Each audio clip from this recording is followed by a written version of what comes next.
Hi, I'm Patty Paul. Way back in 1985, when I was about 48 years old, that was the first time I heard the phrase, "You create your own reality." And when I heard that, it rang like a bell of truth. Up until that point, I had sort of been focusing on surviving, working, taking care of my children, getting by as best I could. I had put my spiritual journey aside. Religion never worked for me, so I really hadn't explored that spiritual side of myself. At any rate, something happened in my personal life in 1985 that caused me to take stock of my life. And I realized that everything that had happened in my life was because of choices I made. And so I made a new choice to find out what I needed to change within myself in order to change my life, and also a choice to explore my spiritual side. Metaphysics had always appealed to me, but I knew very little about it. So with those two choices, it was like a whole new world opened up for me. Books and information and teachers came my way, and in the experience of that, again, I heard for the first time, you create your own reality. Didn't know what it meant, didn't know how, didn't know the implications, but boy, did that ring true for me. And so since 1985, I have focused on learning more and more about how I create my own reality and who I am as a physical human being and as a spiritual being. So today I'm delighted to share with you not the basics so much as so many of my other shows have been, but more the impact of this knowledge and the tools and techniques that I've learned, the impact that that has had on my life as far as changing my reality. What I learned was that I have basic raw materials, just as you and every other person has. Beliefs and attitudes, thoughts and feelings, choices and decisions, and those basic attitudes, of course, they're unique for each one of us, but they are the raw materials out of which each of us creates our own reality. I also learned that we have tools. I have my own tools, you have yours, but they are basically imagination, desire, and expectation.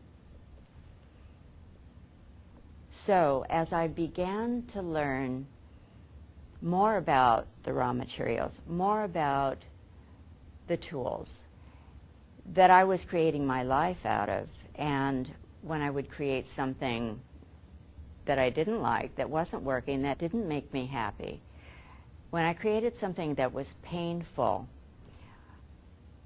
I would look inside of myself using the tools and techniques that I had gathered, and by making interchange and always forgiving myself for what I had created, I was able to create a new reality. New realities, one after another, either by causing them or by allowing them. Causing from the conscious choices and decisions I made. Causing by doing the techniques and processes that I had learned. And now, more and more, by allowing the realities I want to manifest in my life from the higher levels of my consciousness. Because indeed, what I had learned, what I continue to learn more of, is that I, just like you, am a being with multi-levels of consciousness. Not just the conscious mind, but the subconscious, and each of us has a subconscious, and the unconscious levels of mind, and even higher levels of consciousness. Higher levels where we have access to divine wisdom and divine love. Divine being defined, as I've learned it, as a combination of the feminine and the masculine, working in harmony, working in a balance. Never a static harmony, never a static balance, but harmonizing with one another, balancing with one another. Masculine and feminine, nothing to do with male or female, nothing to do with gender, nothing to do with sex, but those energies which we all have available to us that can be defined or categorized as masculine energies and feminine energies. The feminine energies that arise from the soul, our own soul, and each of us has a soul. The masculine energies that arise from our spirit, and each of us has our own spirit. Our soul and spirit. Our soul is our connection to the goddess. Our spirit is our connection to a god, not the gods that are written about in the various religious texts, but an unconditionally loving God and an unconditionally loving goddess, co-creators of all that is. And that divine wisdom, that divine love, that unconditional love, is also within the expanded beings that we each are. So our journey is to find that, discover more and more the unconditional love within us and the divine wisdom within ourselves. At any rate, utilizing over the many years what I was learning and continue to learn, changed my life, has produced some amazing results, delightful results. So I'd like to share a few of them with you right now. One of them, let's see, it's like a collection of experiences, has to do with the decision I made, the choice I made to write a book that I wrote, that completed the manuscript in 1983. The book, A New Spirituality Beyond Religion. I had been learning and integrating so much of this amazing information, these higher truths, since 1985, and finally in 1983, I just got this amazing urge, this tremendous urge to write a book to share what I had learned to that point, because these are basic truths. Now, there are always higher truths, always more to learn, but there are core truths, and that's what I included in the book. Now, when I first started with toying with the idea of writing a book, I thought, well, I'm not quite sure how to go about this, so I'll just have to find out what it takes to write a book. My career, my job was as a paralegal. So in my paralegal work, I always had writing to do, and my focus there was writing in a way that was clear and concise. So that was some of the let's see, talent. Or that was a perspective that I brought in when I chose to write the book. I also attended a lot of workshops and seminars, how to write a book, how to become well known as an author, how to make money. I spent a lot of money doing all of that. And I actually did start writing a book. But then after a while, because I was also growing and changing through this time, this period, I realized that what I really wanted to do was express from the higher levels of myself as I was getting to know myself better. So I threw away the chapters that I had written, and I opened up to the higher levels of my own wisdom and my own love, asking for help from my unseen friends, asking for help from my higher self.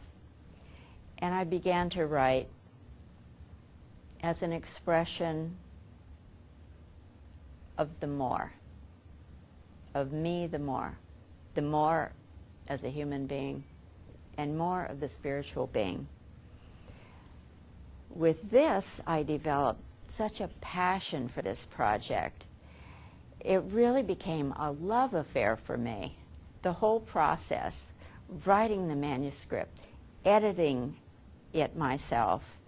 I chose to publish it myself because I didn't want someone else to come in and tell me what I needed to delete or change.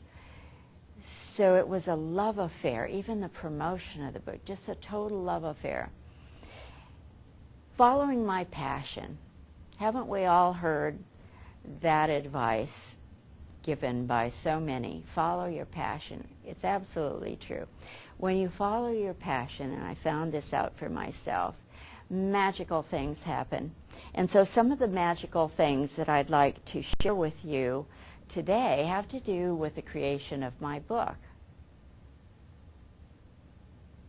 When I finished my manuscript in 1993, I decided that it was good enough to finally be typeset, and I wanted to find a professional typesetter to do that because I wanted to present my book not as an amateurish activity, but as a valid reference book. And this was on a Sunday, I remember, in my home in Huntington Beach, and I decided to look in the yellow pages. Not a likely place, one would think, but then I found in the yellow pages of my local phone book typesetters who have had a business called White Light Publishing. And as a metaphysician, there was something about that that just struck me as, this feels right. So even though it was Sunday, I called their number, and even though it was a business, I thought, well, at least I can leave a message on their answering machine. As it turned out, I spoke to one of the principals of White Light Publishing. She and her partner lived maybe a mile away from me. So that synchronicity just worked so well. And this, again, is what happens when you're on your own path, a path that is true to who you are, a path that expresses who you are as the truer self, as the more real self that you are, a path that expresses your passion.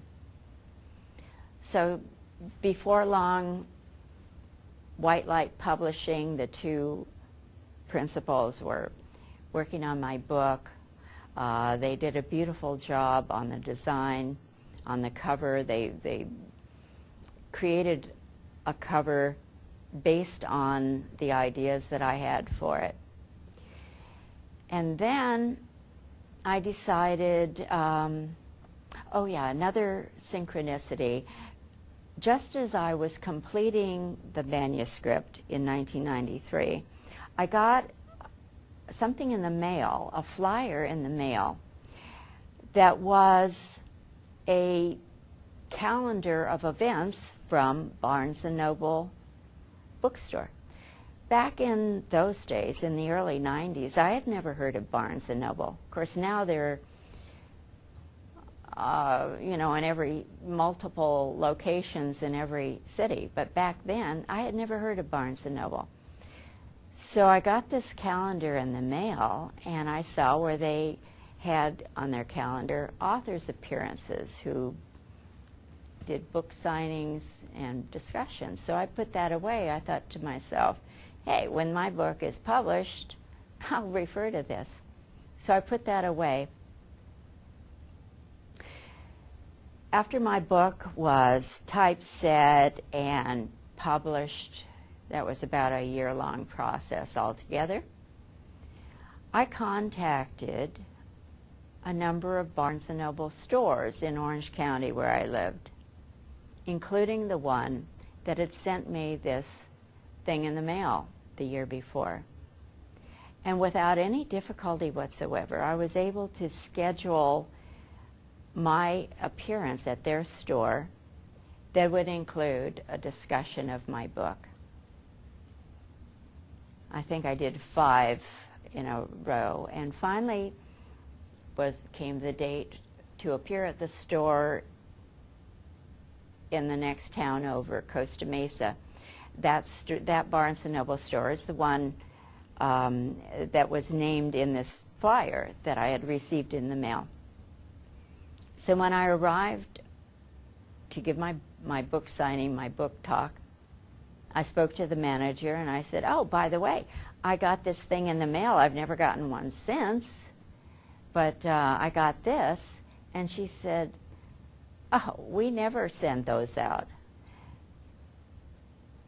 Well, I wasn't shocked, because what I had learned by that time is that when one has a synchronicity like that, with no logical reason, no logical explanation, it's just like a wink from the universe that you're on the right track.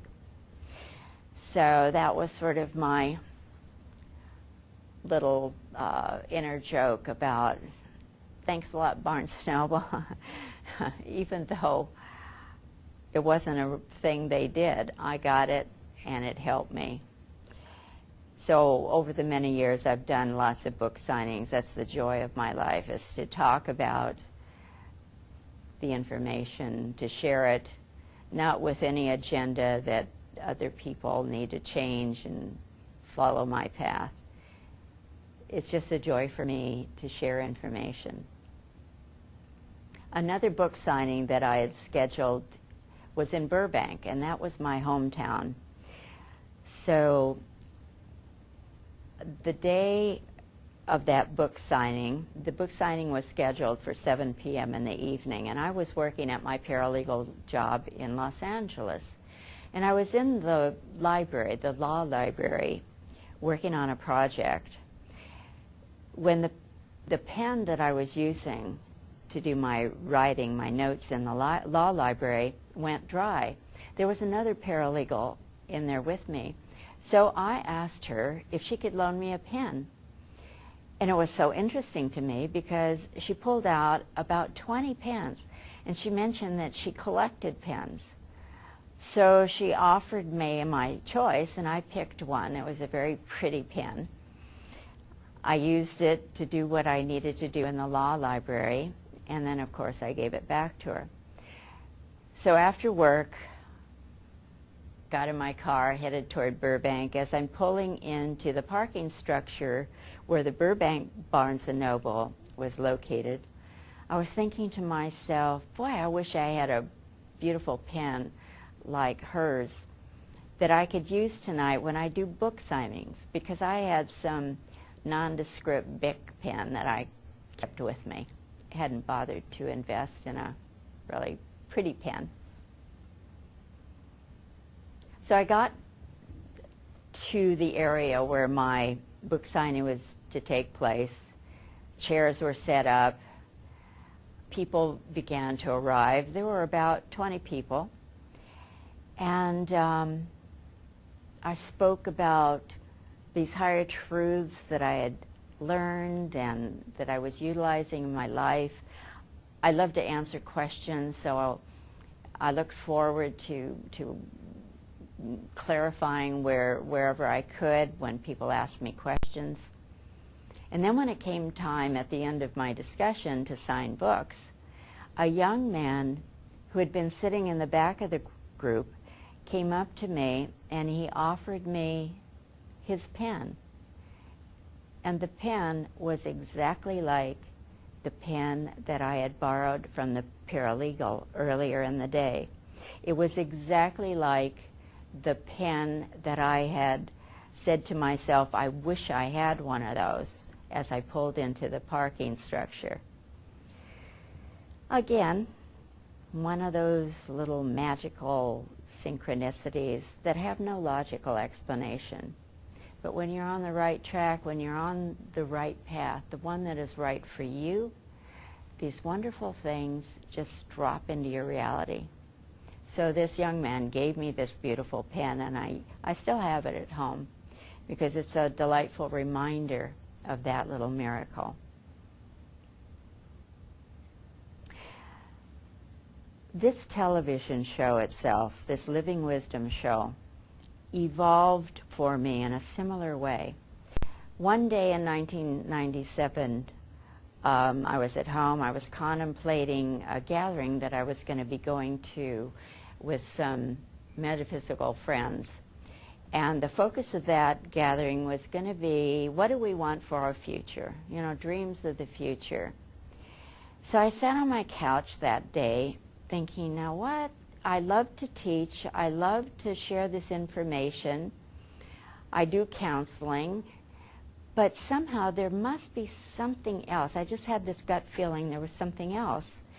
And a thought dropped into my conscious mind. Television. Well, I'd never contemplated that, but I thought, that's interesting. There's something intriguing about that.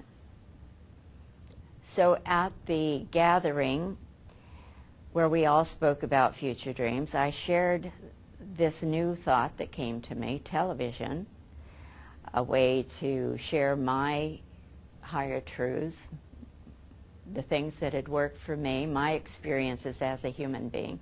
Also, a way to have certain teachers and people or beings whose information was of value to me personally, have them come as guests.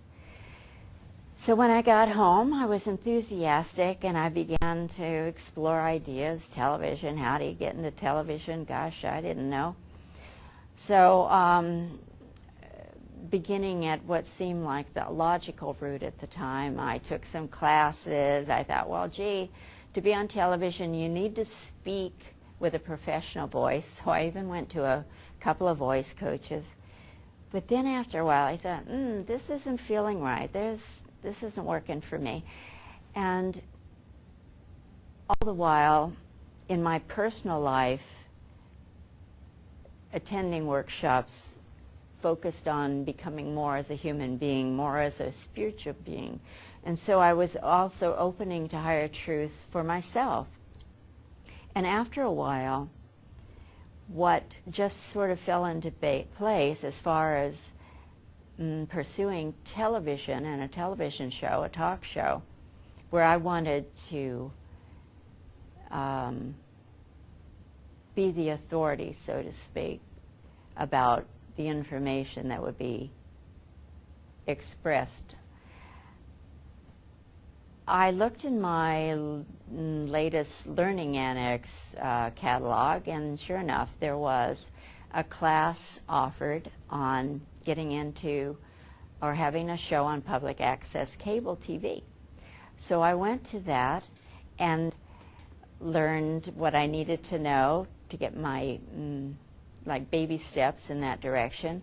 And at the gathering, of others there for this one-day workshop, I met a woman who had been doing a show, public access show, for 10 years. And so we struck up a conversation, and she offered to answer any questions I might have. All I needed to do was call her. And so it was like these little pieces were falling into place. And before long, I followed the steps that I needed to do to set the groundwork so that I could start doing this show. And almost effortlessly, I started doing a television show with no acting experience or anything like that. At first, it was sort of scary. At my first few shows, I looked like a deer in the headlights. But one decision I made that I still follow is that I didn't want to have anything in writing. I didn't want to have any kind of script, because I wanted it, for better or for worse, to be a spontaneous expression coming from the truer self, my truer self, as much as I would open up to being that one, to being that more. Anyway, this definitely has been a learning experience, and it definitely is a passionate activity for me. I am filled with such happiness and such joy. For me, it's not about how many viewers there are. It's not about how many people contact me after a show to find out more information, or contact me to see where they can get the book that I wrote. It's just about the joy of doing it. And of course, over the years, I have gotten a lot of wonderful feedback from viewers.